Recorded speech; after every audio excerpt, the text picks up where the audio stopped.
Ako si El, makulit ako pero mabuti akong bata.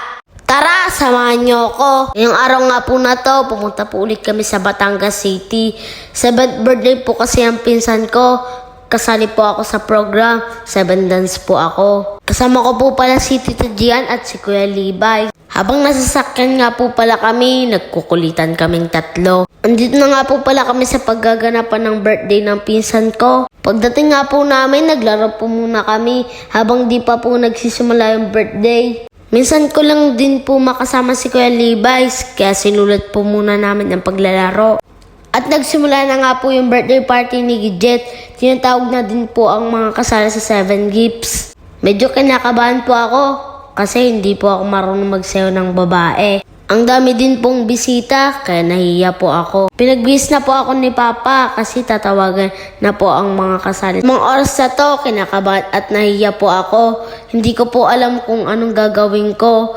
Buti na lang po, may nauna sa akin. Tapos nga po niya, ako na next na tinatawag. Di ko talaga alam gagawin ko, guys. Pati yung tinuro sa akin ni Mama, nakalimutan ko sa sobrang hiya. Para akong estatwa dyan, di po talaga ako marunong sumayaw sa mga oras na po na yan. Gusto ko na lang po pumikit kasi po, nahiya po talaga ako. O diba guys, ang tigas ng katawan ko. Di ko po naman na yung galing ni Papa sa pagsayaw. Pagtapos nga po, dumiretso na po ako dito para magduyan. Iniisip ko pa din yung ginawa ko. Nagpapahinga lang din po ako saglit. Pagtapos nga po ng program, nanood na po ako ng magic show ni Kuya. Ito po talaga yung inaabangan ko kapag pumupunta ako ng birthday. Ang gagaling po kasi nila, mag-magic, ang bibilis ng mga kamay nila. Tapos nga po ni Kuya, mag-magic, si Gidget kumanta, sana all maganda boses.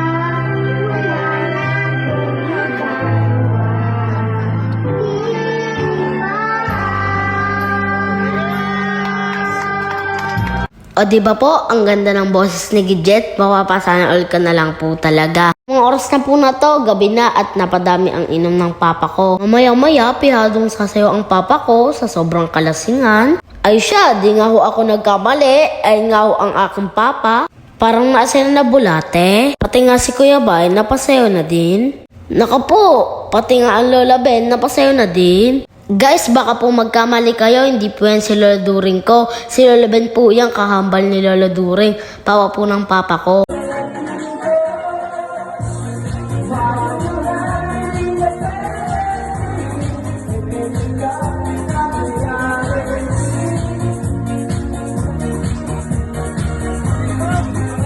Eh siya, sa galing naman ni Lola Ben sumayaw, ulot na ulot sa pagsayaw, iba ho talaga ang nagagawa ng alak. Inaantay lang po namin si Papa.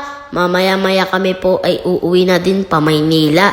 Salamat Gidget sa pag-invite sa birthday mo. Nag-enjoy po ako. Bye-bye po.